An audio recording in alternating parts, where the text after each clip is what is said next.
Hello, everyone, and welcome to the Mountainside Podcast. My guest for this episode is Chris Dorsey.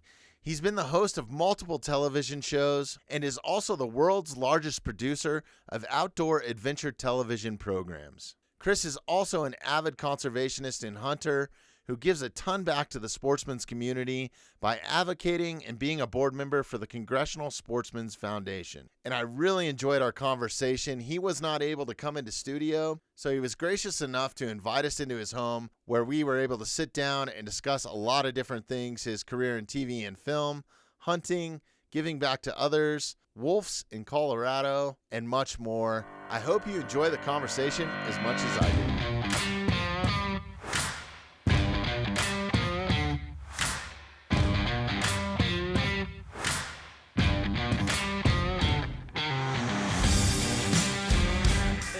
Thank you very much for inviting us into your home.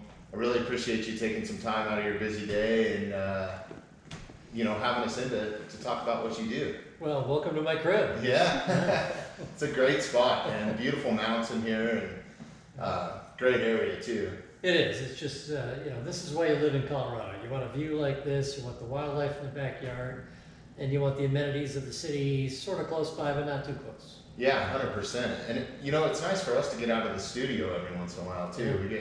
We've gotten kind of in this rut. It's a level of comfortability, and then coming into a house, there's a couple hurdles or something. But what a beautiful home to come into. Is that why you're squinting so much? Yeah, maybe there's so a lot of much light in here, right? Yeah, I'm not used to all this natural light. So great to have you. Yeah, thank you very much. How's life?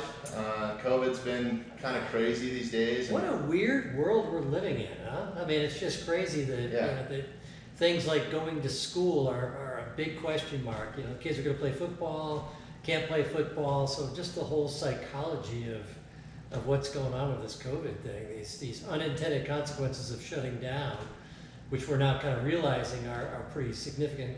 There's a lot of issues. ripple effects. Yeah, a lot of ripple effects, and so let's hope we can get moving soon. Yeah, no, I'm hoping we can get back to it. My kids started this week learning remote, and it's just a bunch of hurdles. Like the first day just totally went to crap. They couldn't get Zoom went down or something. And right, and if you're a working parent, what do you do with your kid? Exactly. So it's a big challenge. Yeah, it's definitely difficult. Yeah. Well, you've hosted multiple TV shows.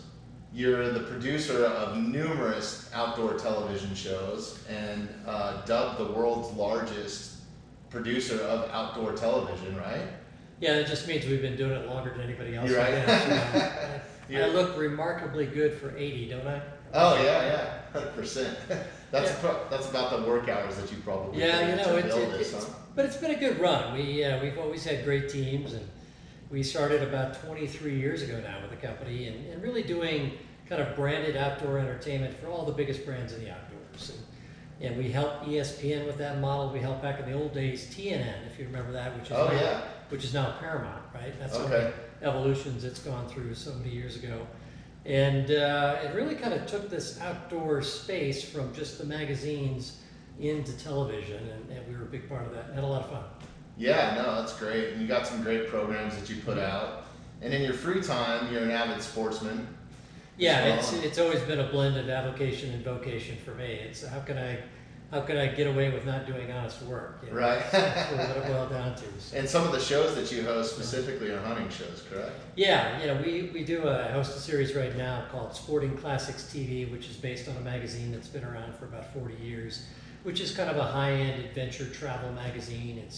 It's really all the best hunting and fishing destinations around the world, and gosh, who wouldn't like that, right? It's outside of a bourbon and cigar magazine, I can't think of a better one to do a TV show around than Sporting Classics. So we've had a lot of fun over the years. It's been a great journey of I don't know how many trips around the moon.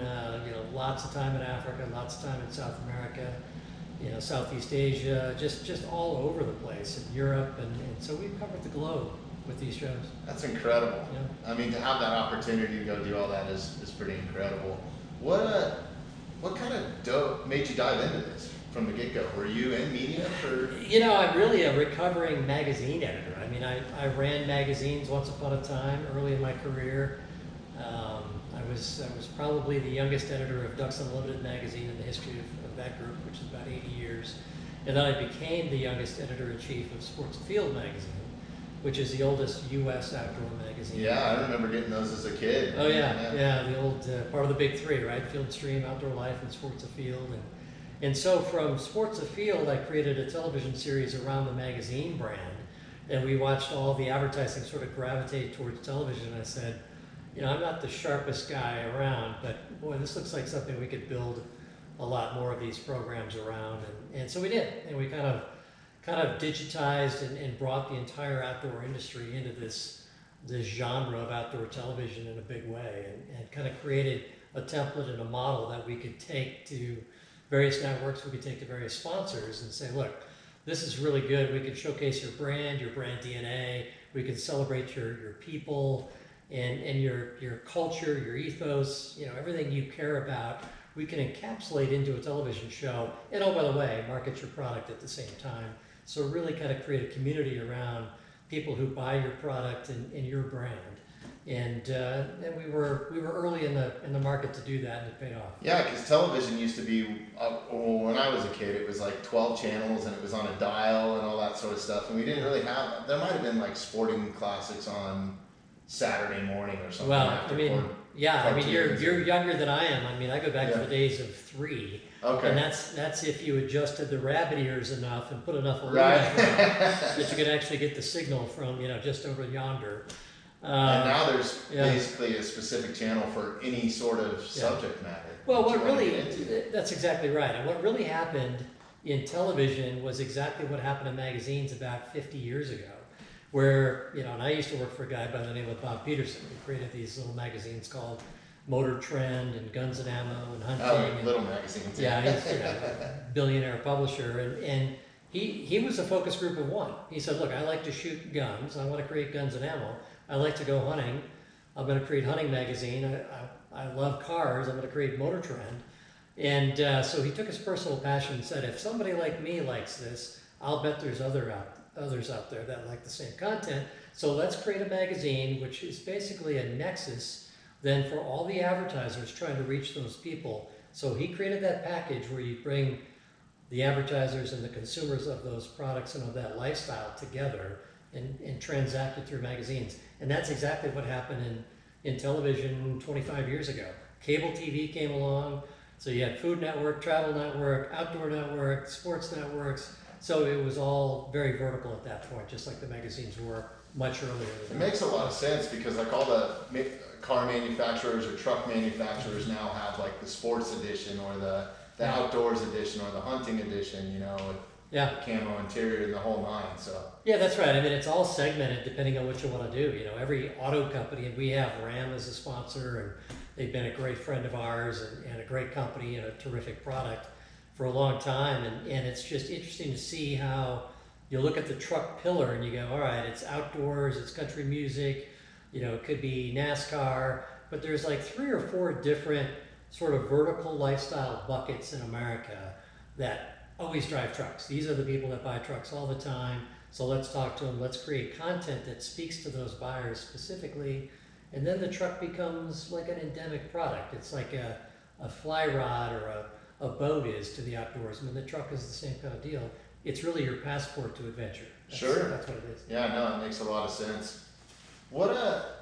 Going back a little bit further, was your father an outdoorsman, or as a kid, were you doing any hunting or fishing or living in Colorado? Or? My dad did a little bit of fishing and a little bit of hunting, but not much, and really never got me into it at all.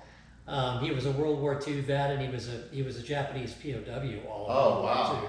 I bet he's got some crazy stories then. Well, yeah, he went through the Bataan Death March and all that, and really? He just wasn't really all that keen on any of that, the hunting, the guns, and I could understand why. And so my brother had a friend whose father got him involved in hunting, an older brother. I'm the youngest of 9 kids. And so my older brother got me involved, and I started out as a dog. I would chase pheasants. I would chase, I was just happy to go. Try not to get shot at. Yeah, that's right. I'd duck a lot, hit the ditch and all that kind of stuff. Right. Yeah, it was a lot of fun.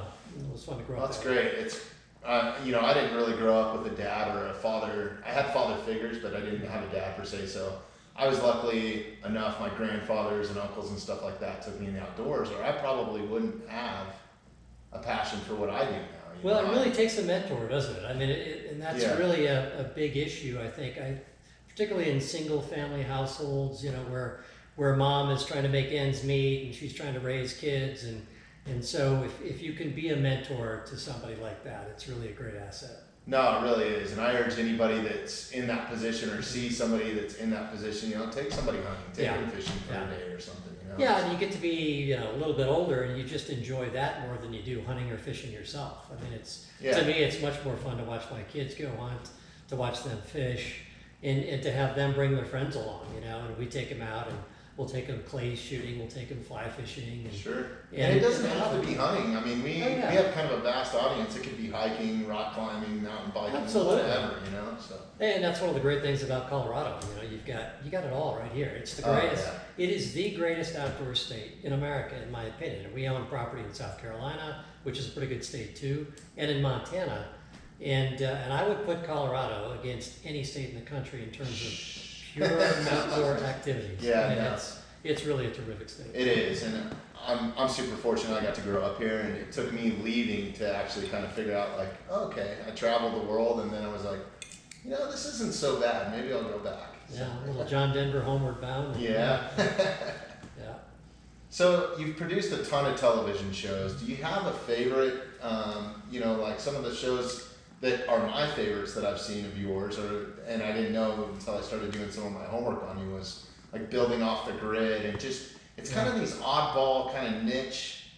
It's almost like a culture of people that are kind of like-minded, right? Like tiny homes, big living, that sort of stuff. Yeah, I would say there's a few kind of different buckets that we're known for. We've been doing for a long time, and that outdoor lifestyle, that outdoor living off the grid, building wild, that kind of DNA is really us. I mean, we're not going to do Jersey Shore. I mean, right. not saying I wouldn't for the money, but our programming is the kind of programming that you would expect somebody in the heartland like us to produce. So we do.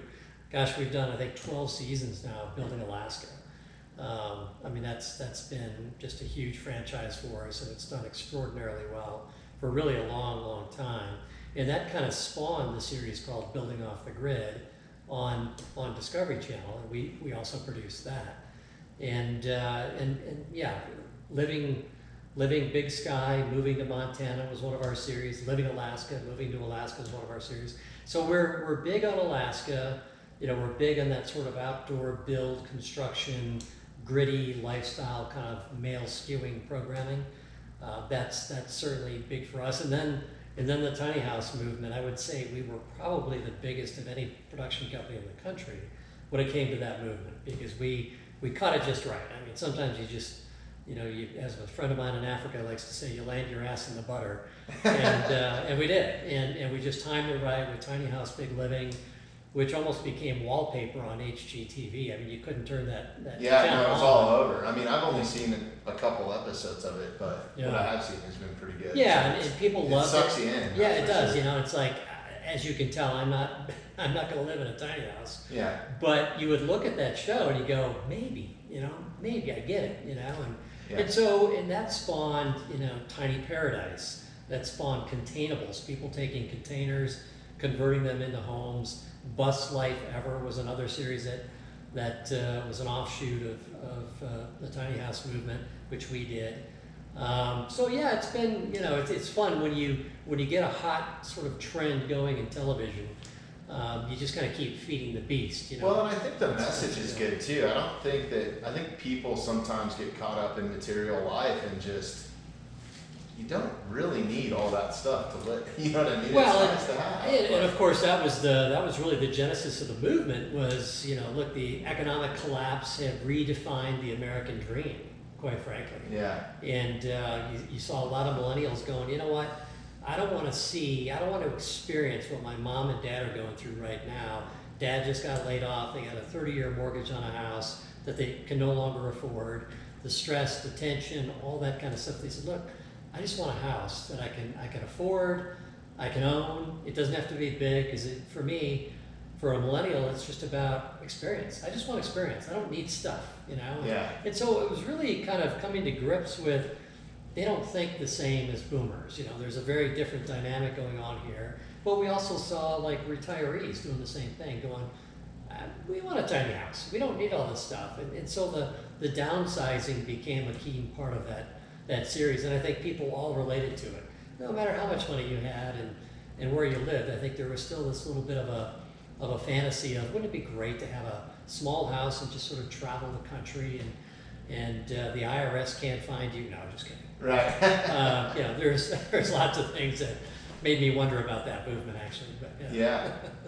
And what do you think kind of spurs that in people or makes people interested in it? Are they vicariously living through it, or is it because it's something that they inspire to go do, or? Well, I think here's the way I would answer that.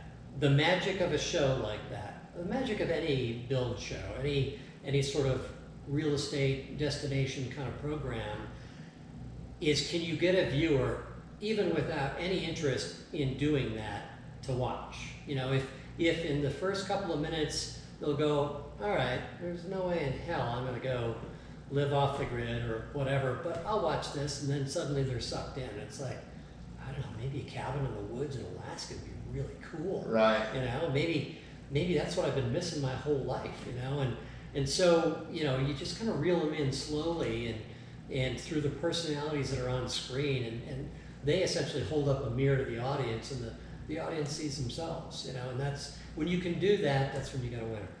Yeah, no, that's, I think that it's good for kids too, to see that, you know, because there's some different, you're showing them perspectives before they even experience life, you know? Yeah, well, I just broaden the whole, what's the definition of success in America, right? I mean, Yeah. Is it stuff? Is it money? Is it really?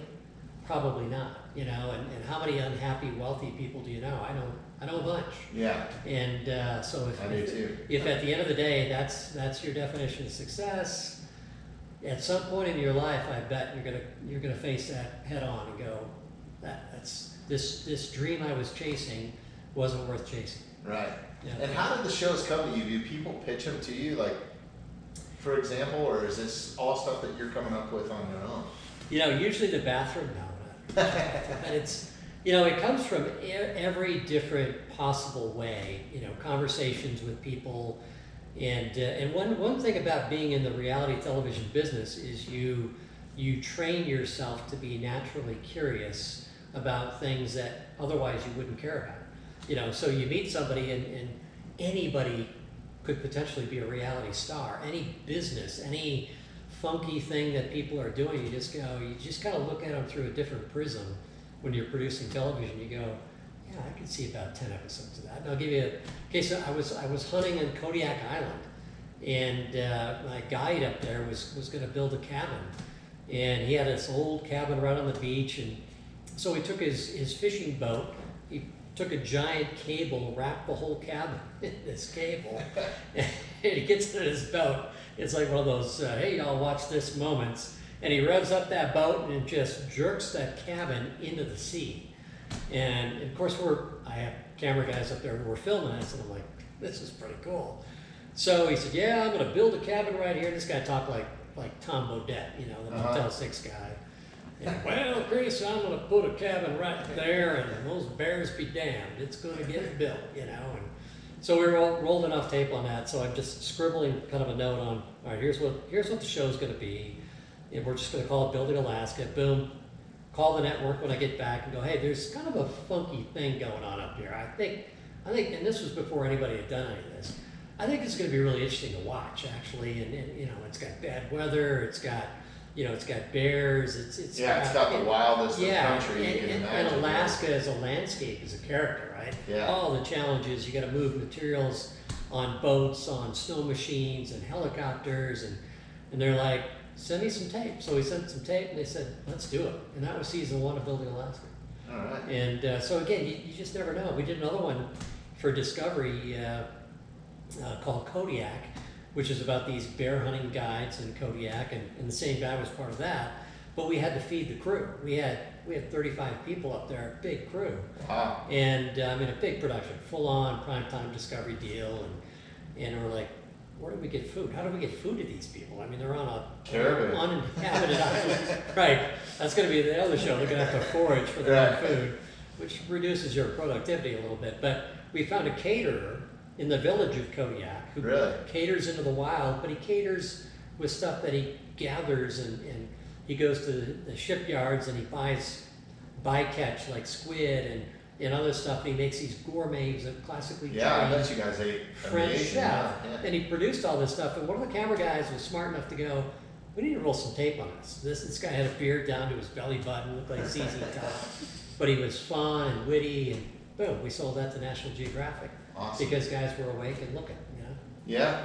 Well, I got some ideas for you. We've had some characters on our show that Yeah. I'm sure. Yeah. And I've run across a lot of friends and stuff that they could have their own reality show, so I can see where that can all kind of spur. Well, and it really, you know, people a lot of times focus on concept. Is it an interesting process that people would be watching, which is part of it, but it really comes down to character. There's a Yeah. lot of good ideas. There's just not a lot of really great characters. And the definition of that is somebody you would watch no matter what they were doing. Right? They're just so fascinating, so interesting, captivating that you would sit down and just watch them regardless of whether or not you cared about the process of whatever they were doing. Are you on set most of the time when this is happening? No, you know, I'll go occasionally, but generally, you know, not. So Yeah. my lane in the business, and my wife is involved in the business, very keenly involved in the business, and I stay focused on kind of new concept development, and ideas and deals and trying to get those things done. She handles really much more of the operations side of the business. She's much better at it than I am. And we have a terrific development team. Katie Hash, our chief development officer, is fantastic, and really just a great team all the way around. Yeah, surrounding yourself with good people is where it's always at, I think, It's you know? exactly right. What's your craziest moment that you guys have had? Have you guys ever had a crew stranded or attacked by an animal or anything? Because, I mean, they're putting the elements pretty heavily to catch some of this footage. Yeah, I mean, look, in the outdoor stuff, we've had several things where, you know, you just gotta go, how the hell did I get into this mess? Right. And you know, one case in point, I was hunting on Kodiak Island with Gerald McCraney, the actor, and I've co-hosted a lot of shows over the years with Mac, and of course you would know him as Simon and Simon. He was the star of that, and he was Major Dad on CBS. Oh, yeah? He was in Jericho on CBS and Deadwood on HBO. Just won the Emmy for This Is Us on NBC. Just a kind of, he's been on television forever. He's got a new series on Fox right now called Filthy Riches with Kim Cattrall. And so we're flying over to Port Lions, Alaska from the village of Kodiak, and we're in a single engine, tiny little plane, and the wind is howling and it's snowing. We probably had no business even taking off. But we take off and we hit a pass kind of halfway between the two towns, and suddenly the wind just sheared us, and this plane is bouncing up and down, and I've got a hand up against the glass. I'm in the back seat, Mac's in the front right, and the pilot's next to him, and you're literally just pushing against the glass, and your head didn't smash against it. You know, that's because it was shaking so violently, and I'm petrified. I mean, I'm like, you know, saying my goodbyes right here.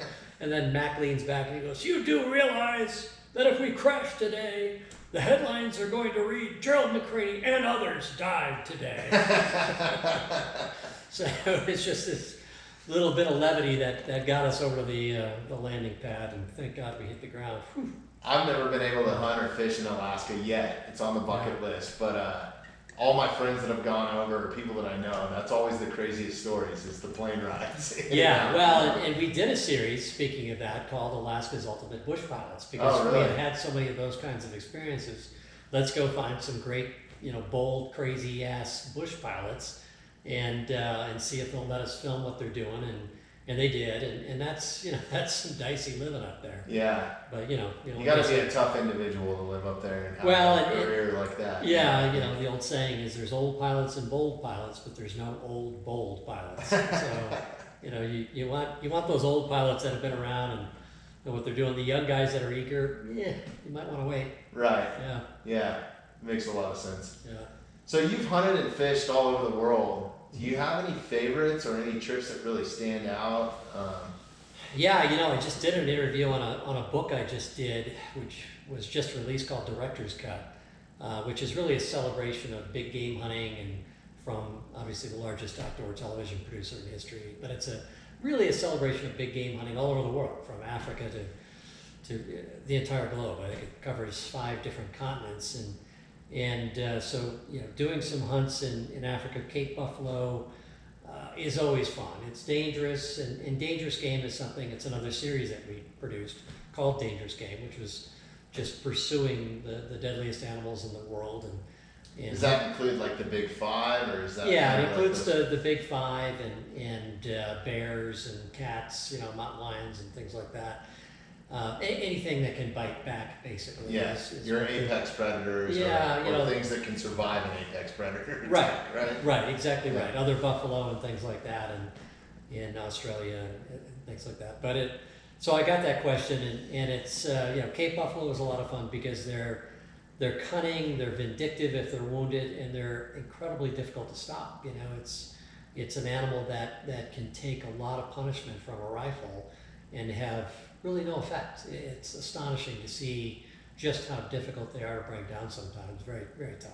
Yeah. So that's always interesting. But I was in Ethiopia hunting mountain inyala, and I was doing research on a film that we might do as well. This is a species that was nearly wiped out. It's an animal that lives above basically 9,000 feet in the cloud forests of Ethiopia, which is a jungle-like, stunningly beautiful environment. But it's an animal that almost got poached to extinction, and a couple of hunters, a family, father, son, fought like hell to protect that habitat and to reduce the poaching that was happening. And they were just locals or something? Well, it was a Greek who had married an American woman, and the Russos family, and their son Jason, who's a Colorado State graduate in biology, was my professional hunter over there. But he's a biologist, so you're walking through the forest, and he knows the animals, he knows the plants, he knows the interconnectedness of that. And I'm a biologist by training, so I always find that stuff interesting.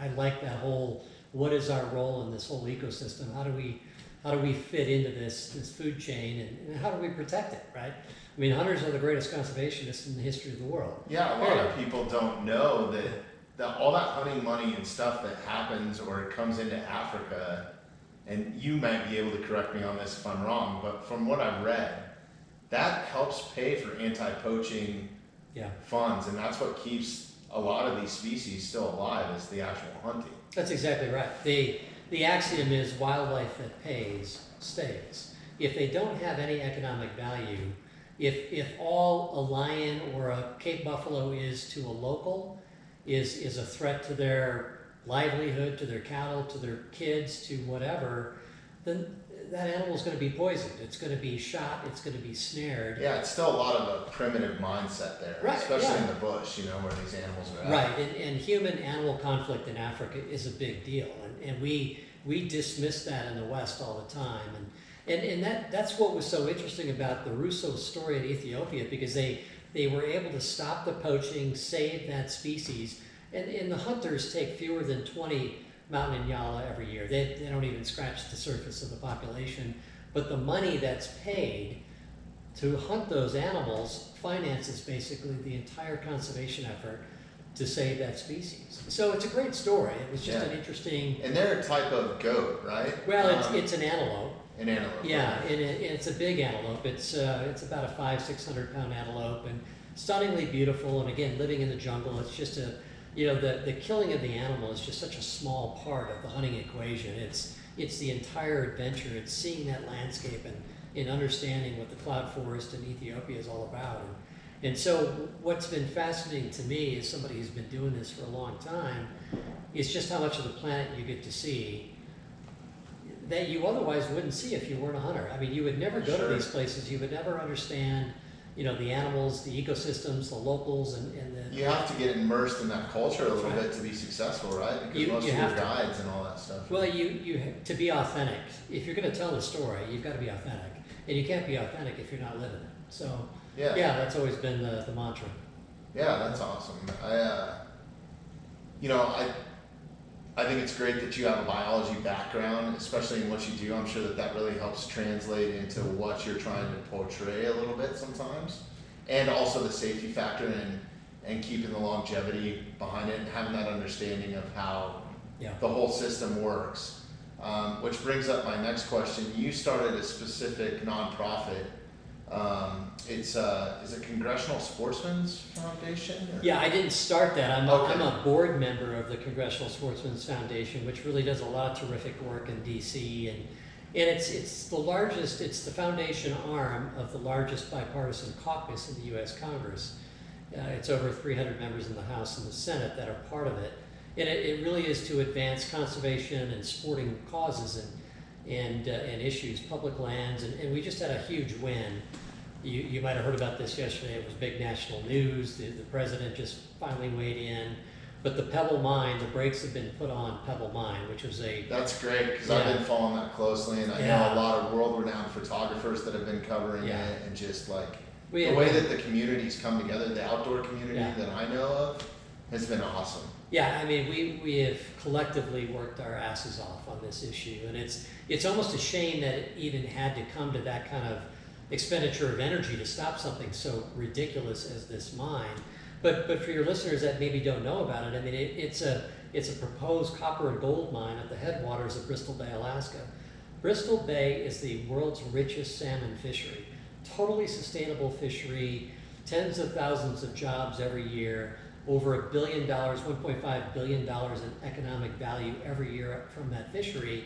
So they proposed putting a copper mine literally at the headwaters of this pristine, and if you know anything about copper mines, if you don't, go to Butte, Montana.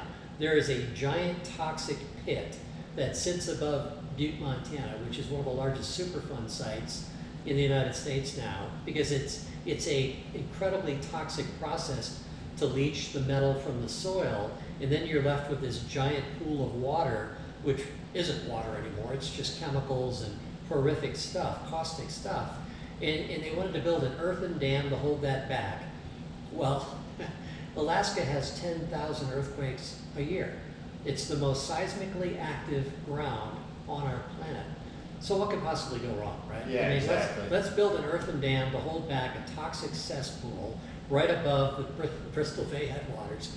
So thank God, and Don Trump Jr., Johnny Morris, the founder of Bass Pro Shops, Tucker Carlson on Fox News, all came out against it, and of course every conservation group, all the manufacturers in the outdoors, and really it brought the Camo Coalition, the hunting sporting groups together with the green organizations. There's a huge bear migration that happens there too. Well, the thing about the salmon up there is they are life to the entire food chain. Oh yeah. Without the salmon, the bears don't exist. The wolves, the eagles, the gulls.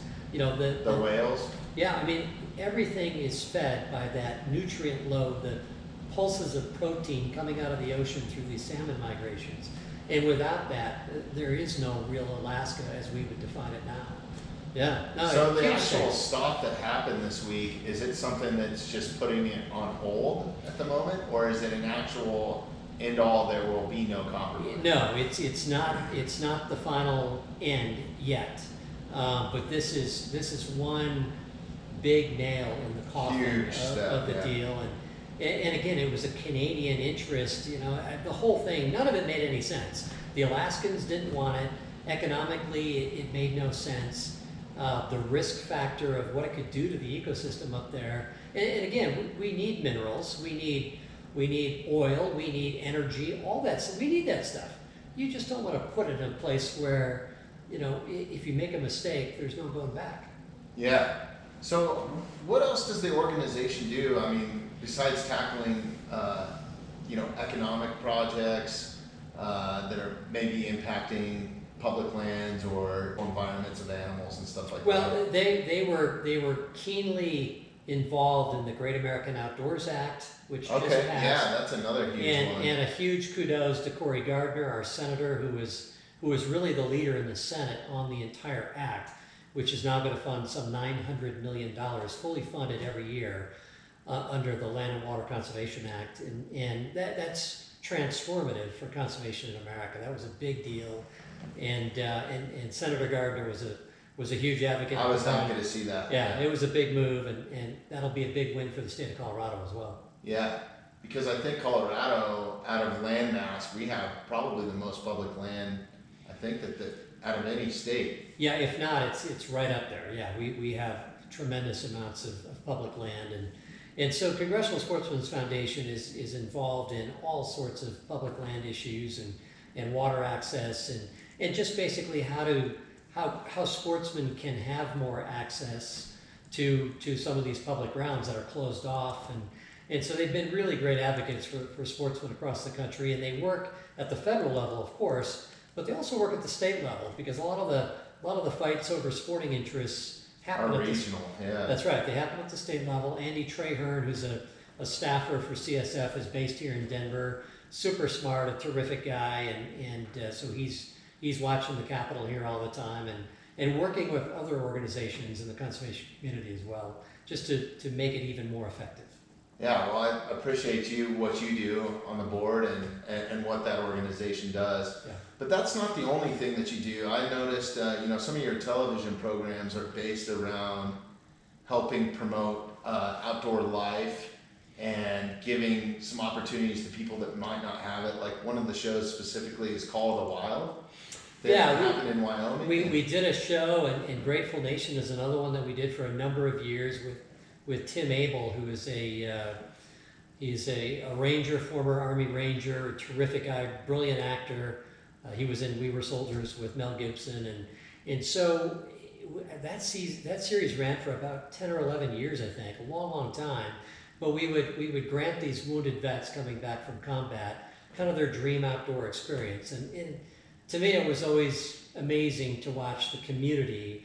They go to some town and somebody's farm or ranch and go hunting or fishing, and the way that community would come together and support these guys. I mean, that was the magic of the show. I mean, the big heart. You would really see America, the best of America in that series, because these are people that would give anything for these vets. Yeah. Absolutely. I've actually seen it firsthand. I work with an organization here, and I've been volunteering just to help, and I stumbled across them through the podcast. It's the River Deep Foundation. Oh, yeah. I don't know if you've heard of those guys. I have, yeah, dude. They're under SciHop as well, and it's a culmination of a bunch of different organizations together. Yeah. It's an alliance. Yeah.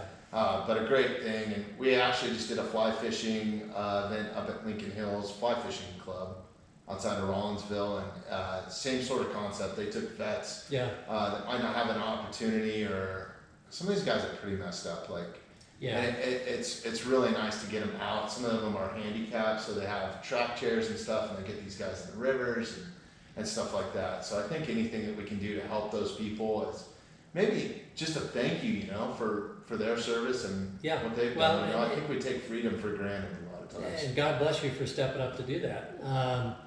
The thing that always struck me was just the toll, the injuries, the psychological damage, and the injuries psychologically to these folks would do on the entire family. And I mean, it's not one person that's affected when somebody gets injured in combat. And I mean, it's the ripple effect throughout a family and a community can be really profound. And it's widely publicized that suicide rates with these guys are off the charts. And I mean, it's really a national crisis that any little thing we can do, and I just think there's an awful lot of Americans that are willing to step up and help.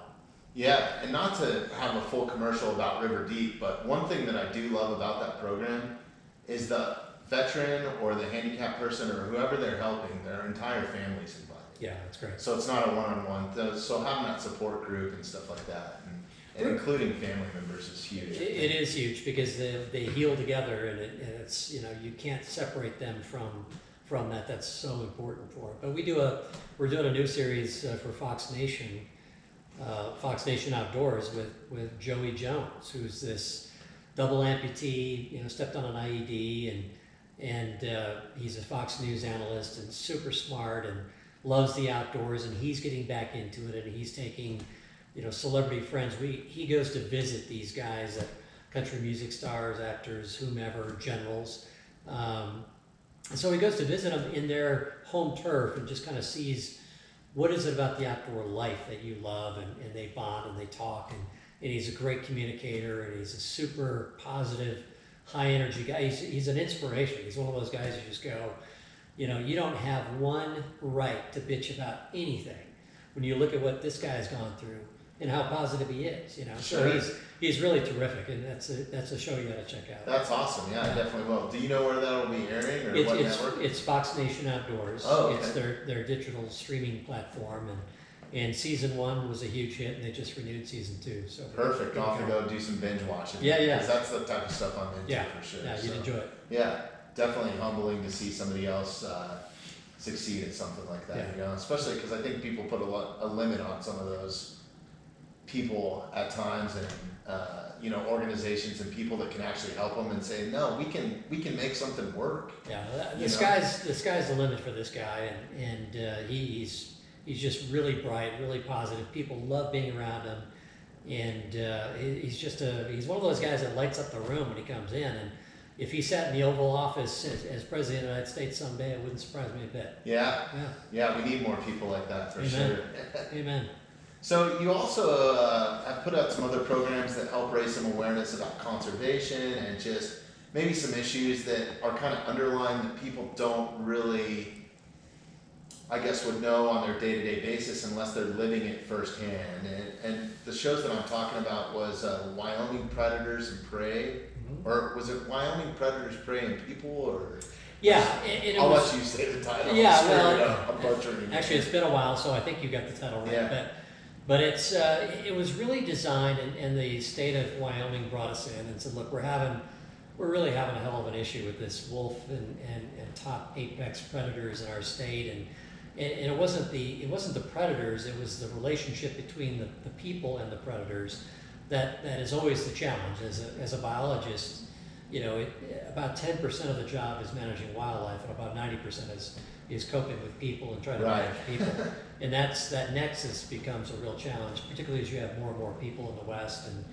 And so it was really a chance to kind of get inside their managers, the researchers, the scientists, who really kind of had the wolf thrust onto them into Yellowstone through the feds. And they're left to cope with, okay, well, we don't have any residents that want them here. And now we're the ones that are charged with trying to figure out how this is going to work between the ranchers. Between the ranchers who didn't want them, and so it was an interesting kind of inside look at how an agency struggles with some of these things and how they try and get it right. And they're really good people. I mean, these aren't people that go into biology and natural resource and wildlife management to get rich. They're not going to get rich. They do it because they love it, because they love the resource and they care about it.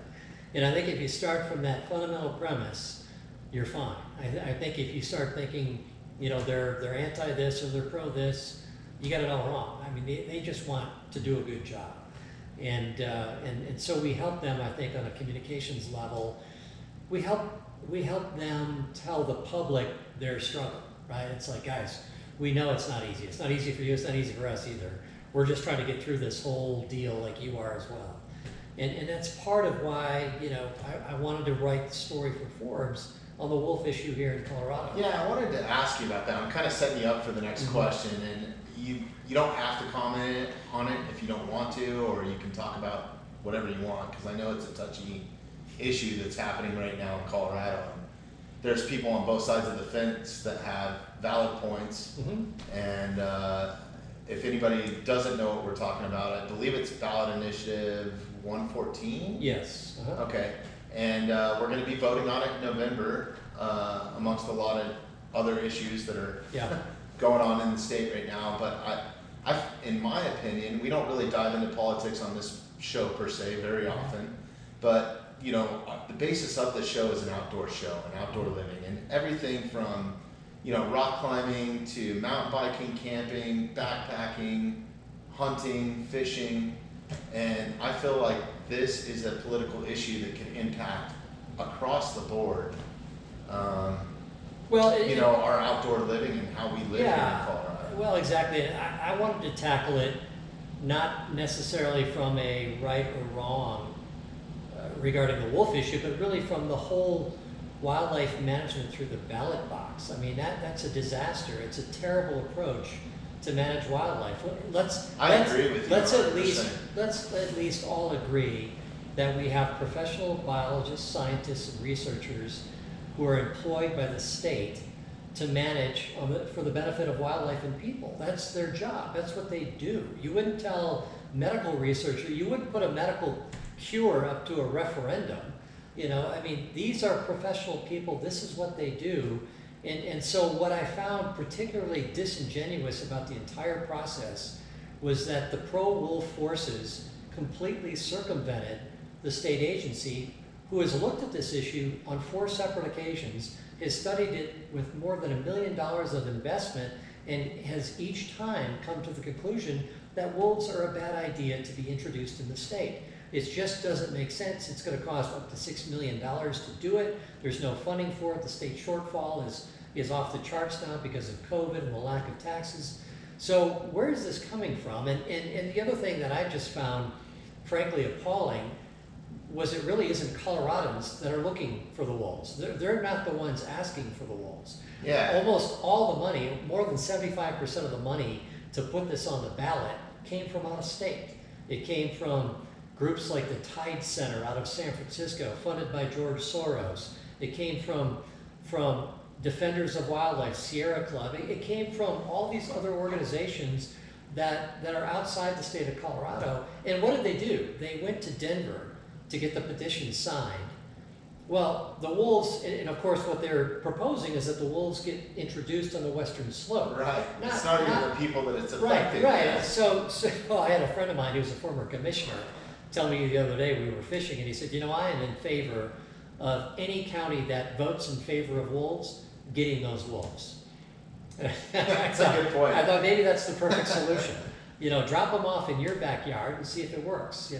But it was just such a, to circumvent the state professionals, the biologists and the researchers through the ballot process. Really, to me, it's just a sinister move. That is a really bad precedent to set. Those are the people that are the most educated on what the actual environment's like in Colorado, and the people that we should be leaning on for the most information, in my opinion. Why do we have them otherwise?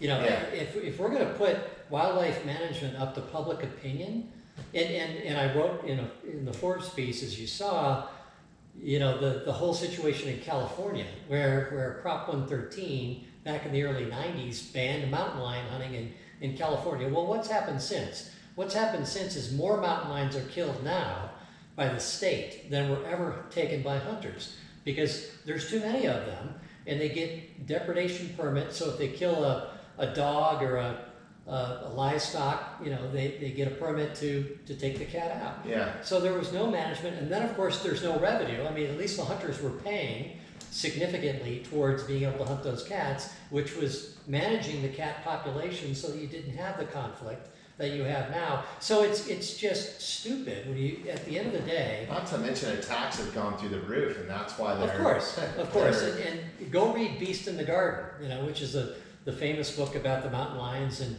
in Boulder, and yeah. So, I mean, look, we have to get away from this ballot box biology. It's a bad precedent. It's a train wreck. And the fact that the pro-wolf forces came in here, circumvented our state agency, and decided to backdoor this through really a disingenuous, let's get a ballot initiative on through people from Denver so they can foist this on to people in the western slope, that's outrageous. Yeah. That's outrageous. And it's not the wolf's fault.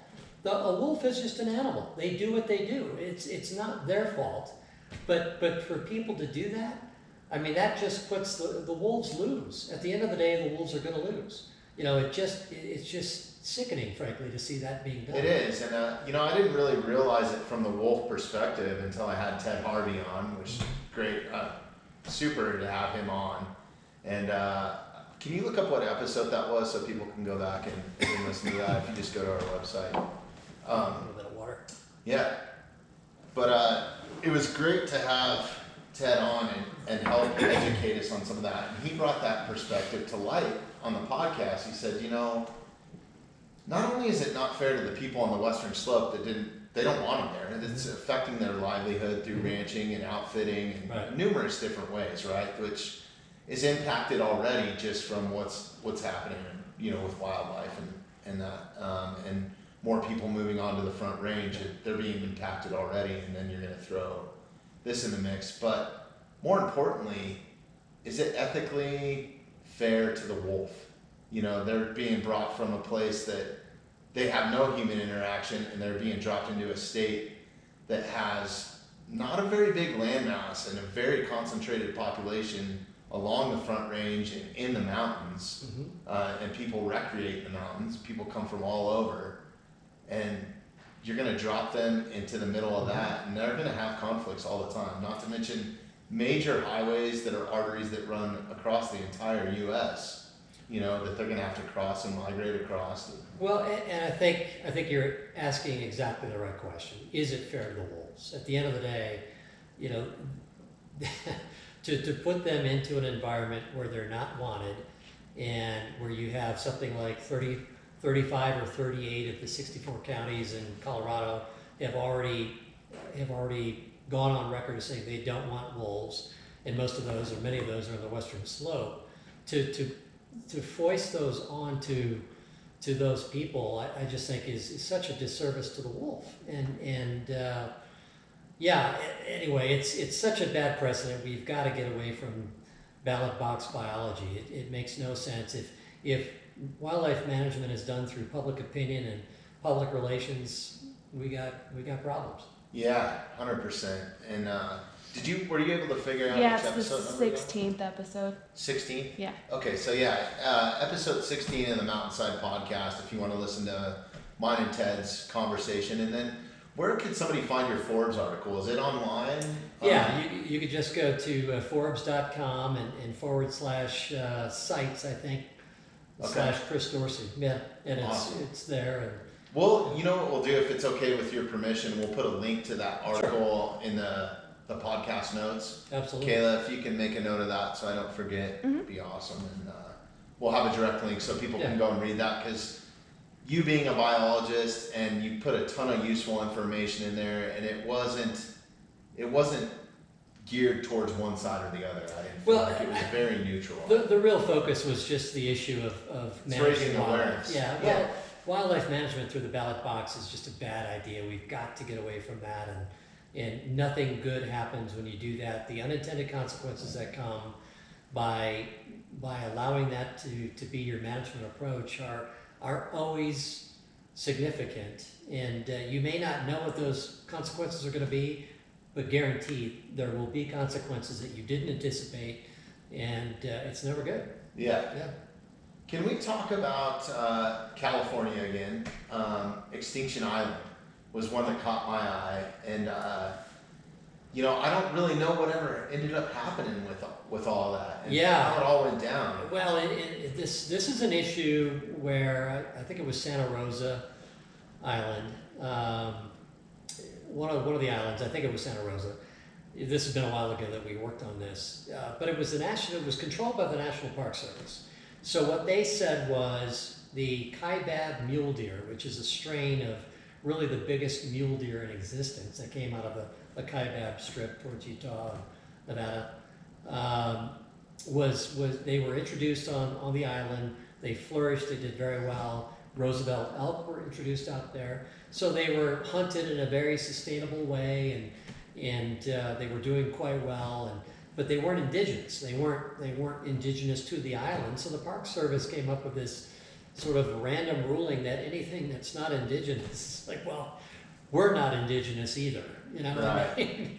So it was such a bizarre deal. And it was over some sort of plant or something. There was. Yeah, they were afraid that it might impact some of the vegetation out there. And again, nobody else was going to the island. I mean, nobody else visited the island, basically, other than some hunters, a handful of hunters that went out and hunted. So that was their concern, that somehow these ungulates, the deer and the elk might damage the plant, and so therefore they decided to wipe them all out. They literally flew helicopters out there and aerially. It was a murder spree. I mean, They aerially gunned every deer and elk off that island. So we it's like, oh my God. I mean, where were the animal rights people on that one? It's here's the federal government going in and annihilating these beautiful animals, and with no reaction because they kept it quiet. We couldn't get access to get out there. They didn't want us to have access out there. So yeah, I mean that was a kind of a dark moment in the National Park Service history, in my opinion.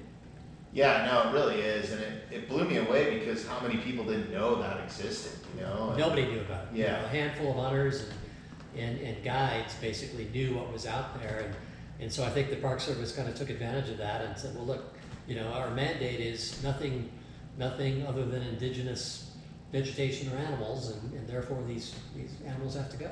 Well, I appreciate you, and I want to thank you for stepping up to the plate and raising some awareness about some of these issues over the years, and that's really what brought my attention, spurred my interest to have you on the podcast right away when I heard about it. And I think it's great that somebody like you of your stature will step up to the plate and maybe compromise. It could compromise your career, Yeah, I mean, look, I think we've always worked on conservation causes, and because it's something that's been near and dear to me as a biologist, as a sportsman, the kind of funding, the leadership for conservation in America is always come from the hunting community, and going back to Teddy Roosevelt and all the nonprofits from Ducks Unlimited and Rocky Mountain Elk Foundation, Trout Unlimited, they're all supported by this user group of sportsmen that give back.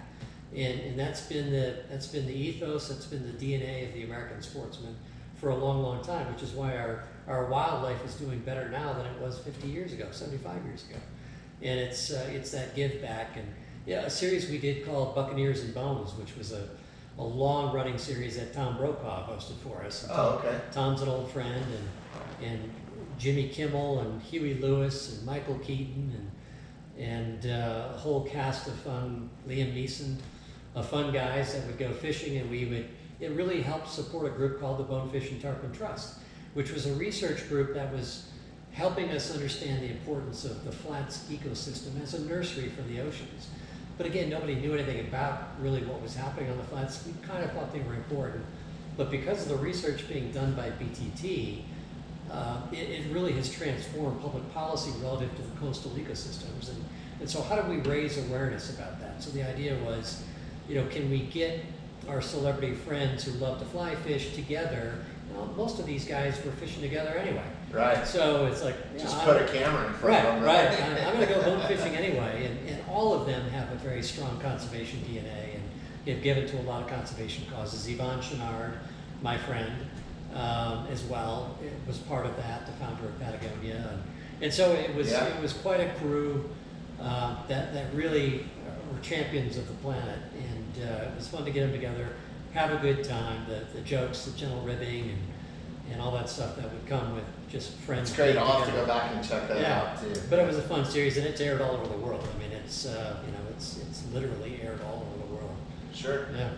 So if you're not a celebrity or a TV producer or somebody in the limelight, you're just a normal, average day, everyday sportsman, how can you help give back? How can you help support some of these, foundations and stuff like that we have here in Colorado and yours specifically? Yeah, I think buying a hunting and a fishing license is a great first step. Buying duck stamps is another great step that finances really the national. And you're talking about from the post office, right? Exactly right. You buy them at the post office, and that finances the National Wildlife Refuge System. Belonging to organizations, Delta Waterfowl, Ducks Unlimited, the Max McGraw Wildlife Foundation out of Chicago doing great work. Congressional Sportsmen's Foundation. These are all 501c3 nonprofit organizations. So you can give to them. It's tax deductible, and you can feel good about it. A lot of them have these great events. Safari Club has a great event here in Denver. They've got a very active chapter. A lot of rifle raffles Yeah, and stuff like that. it's trips, it's adventures, and Safari Club does a tremendous amount of conservation work, both domestically and abroad. And I think this might be the largest chapter in the country here in Denver. It's a big chapter. And so anyway, and you go have fun, right? I go to an event, there'll be entertainment, there's auction items, there's your buddies and families coming together to celebrate the outdoors and conservation and giving back and being a voice for conservation. Be a voice for conservation. I mean, don't be afraid to stand up. Right, yeah, talk. Yeah, and I think one thing that people kind of take for granted, and I know there's the whole Hug a Hunter and Hug a Fisherman campaign, but those hunting and fishing licenses pay for your nice trails that you're on, a lot of your open space parks, public lands, management of the road to get in and out of there, and stuff like that. So that money goes a lot further than you think. Yeah, and it helps the animals more importantly. Well, it really is the chief funding source for most of our conservation in the state, and so it's a really important element of it. And I think sportsmen contribute now $1.8 billion a year to the economy of the state of Colorado. So it's a big driver economically, particularly in small town and rural Colorado, not so much Denver, but the places that need that money. They don't have big industry, they don't have government seats and all that kind of stuff that are going to be creating a lot of jobs. So they need that rural economy through those kinds of activities. So that's a big deal. It's get out there, participate, and who knows, you might really enjoy it even if you've never tried it before. Yeah, no, I urge anybody to just get outside, Yeah. Even if you don't end up bagging that animal or catching a big fish. Right. It's great just to be out there. Yeah, it is. So, the whole reason we started this podcast and kind of my premise about creating it was me being a Colorado native, growing up here, I've seen the influx in people move in. I was instilled with some really good values as a kid to clean up after myself and take care of the streams that we're fishing in, not fishing to reds and stuff like that. And I think that, our government organizations are trying to be on the up and coming of getting that information out there. I just don't think that people really receive it. And I thought I'm trying to fill a little bit of a void there and help educate people that don't know and are trying to be sportsmen maybe, or just want to go enjoy the outdoors and raise some awareness about how we're impacting that so future generations can use that same space. My kids, their kids. Well, you're actually tapping into one of the really big issues in the industry, and of course I see it as a CSF board member. The recruitment and retention of outdoors people that like to hunt, fish, camp, canoe, backpack, and all that. It's getting tougher and tougher to get people off the screens and outdoors. And if people don't get outdoors, they don't become advocates for conservation because it doesn't mean anything to them. Once they get outdoors and they hunt, they fish, they camp, they experience a lake or the wilderness, they want to protect it because they know the value. They have a connection to it now. And without that on ground, on the land and by the land, as Aldo Leopold used to say, without that, you're disconnected from that environment, so you don't care about it. And so what you're doing is hugely important. And in the state agency, we've got a great state agency here. They're full of a bunch of really good people, challenged on the financial side very often. But I think, again, I think this... And that's what I meant. I wasn't knocking them by any means. I just think that they're spread so far thin that we can't keep up with the growth of the people that are visiting these places that are amazing. Who don't know anything about it. Exactly. They've just come here and they're parachuting in, and I don't know what to do, where to go, how to do it. Yeah, who to do it with. They've lived an inner city life or a city life their entire time, And but every state is going through that same issue with such a transient population. And it's not just Colorado. I'm encompassing the entire Rocky Mountain region and even the Appalachian regions and any sort of mountain living or natural resources, Yeah, and so how do state agencies connect with these people, with friends like you and other people in the media, educationally through the school systems? And how do they do that and make sure that people really do understand what's going on out there? And once you can get them outdoors, you can get them hooked. People love being outdoors. Once they go out and enjoy it, they want to do it again. But you first have to get them out there And if you don't have a mentor, it's not easy sometimes. And, Yeah, and it's so, intimidating to walk into a bow shop or a hunting shop. If you don't know anything, you want to be that person that fits into a community, right? So, but I think most people are receptive, and I urge any person that owns a gun shop or an archery shop or a fly fishing shop, just be nice to people when they come in too. I think that's a big deal. That's a Help really them out. that's a great point, and you might know the name Joe Mantegna, who's a well-known actor, and he once told me he was in Chicago, and he said, I grew up in Chicago, and the only time I ever saw a firearm used was a cop killing a guy in the street, shooting him in self-defense, and that was my baptism into a firearm. So it was many years later that he was driving in Los Angeles as an actor, and he kept going past the Packmeyer shooting range, which is a famous shooting range in Los Angeles, and he finally just drove in, and the shop owner said, "Come here, let me show you." And he took interest in him. He didn't you don't know how to do this, get out of here kind of a deal. But be friendly, be receptive. Educate them, yeah. Educate them. I mean, those are the future. That's how we're Not to going mention, to. it's going to keep you safer as a sportsman when you're out there, because they're going to know Well, what to do. There's that too. Yeah. Yeah, and for outside of the sportsman hunting and fishing and stuff like that, if you're just a person that enjoys being in the outdoors, what are some things that you notice when you're out there that we could be doing better as a population to just preserve these spots? Yeah, I mean, look, I think if you go out there, treat it like you own it, and you do. You really do, yeah. You are a stakeholder. This is your ground, and the agencies are caretakers for you. So if you go in with that kind of, I want to pick up my trash, I want to make sure I don't burn down the forest by leaving embers still glowing and all that kind of stuff. I think Pay attention to fire bans. Sure, that's all important stuff. Yeah. And yeah. Yeah, it's crazy. I think out of all the fires that we have, I don't even know how many are going now. I've lost track. Maybe that's something you could look up, Caleb. But I know it's the better part of 6 major forest fires that are happening right now. Yeah. And I think 5 out of those 6 were from campfires.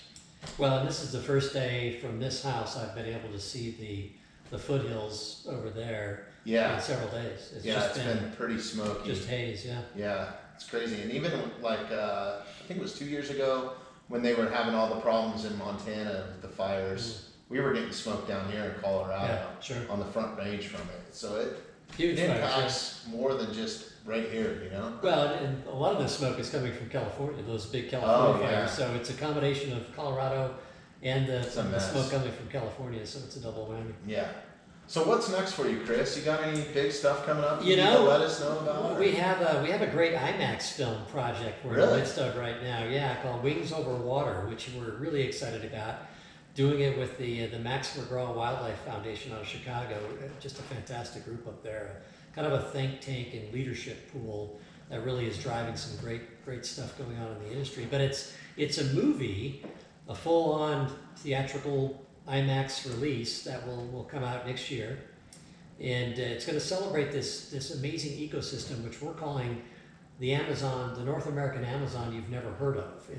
It's really the prairie grasslands and wetlands that are found in western Canada, North and South Dakota, a little bit of Montana, a little bit of Minnesota, and in that, about 70% of the birds in the continent, migratory birds, are produced. So it's this hugely important ecosystem that nobody knows anything about. If I asked you, tell me I'm sure we're sucking water out of it to have corn and cows or something. Right? There's all sorts of pressures on it, to produce agriculture and crops and all that kind of stuff. But if I asked you where the Everglades are or the bayou is, you'd know exactly where it is. Yeah. But if I said, show me the prairie wetlands, most people wouldn't have a clue. If you're a waterfowler, if you're a keen bird watcher, you would probably know. But it's this amazing ecosystem that was left over by the glaciers. Really? And so it's an even mix almost of water, shallow ponds and pools and lakes and streams and land, which becomes the perfect nursery for water birds. And so we're showcasing this. Michael Keaton, Birdman, is going to narrate this. Kind of appropriate. Yeah. And we've got Academy Award nominated producers on it.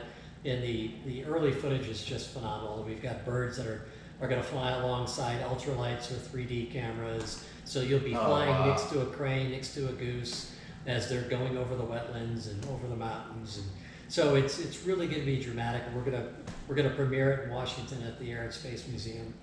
Next September, Cool. It'll be a big release. We'll have lots of members up there. Hopefully Lots of we'll big- be back to normal a little bit. So Yeah, well, exactly. The theaters are opening up, and because that's really the spot to see an IMAX film. Right. It's, well, it and, does it justice. you know? and Denver's got a couple of great IMAXs as well. Yeah, so they do. it'll be in Denver as well. And when that happens, we'll let you know. Cool. But it'll be a great film. So we're excited about that one. It's the first IMAX film we've been involved with. Awesome, that's great. Yeah. Did you find out anything? 4. 4? Okay, we're down to 4, I guess. I thought it was more than that, but Four. 4 wildfires Fires. burning. Right? Oh, yeah, that is good. Yeah, Yeah. that's a good thing. That's a good thing. Only 4. Yeah. Well, Chris, I can't thank you enough for all that you do on the conservation side of stuff and for sportsmen in general. And I appreciate your work in TV and film too, because I feel like it translates, it kind of encompasses it all, you know? And thank you so much for inviting us into your home. And I know that you're busy, so we're not going to take up too much more of your time. But before we jump off with you, can you tell people where they can find you? If you have a Facebook page or website or anything like that? Yeah, I want mean, some more information. Right, DorseyPictures.com is our website, so you can find us there, which has many of our programs and a lot of our history and background on it. Okay. Yeah. Perfect. Well, thank you again. I really appreciate it. It's a lot of fun. Yeah. Let's do it we'll again. do it again. Yeah, It'll be a lot of definitely. fun. We're building a community here, so we want to have our guests back and keep up on the up and up with everything. Well, so next time you especially bring, next time you bring the beer. Okay. We're good. I got some in the truck actually. It was a lot of fun. I really enjoyed it. Thanks, Chris. Appreciate it.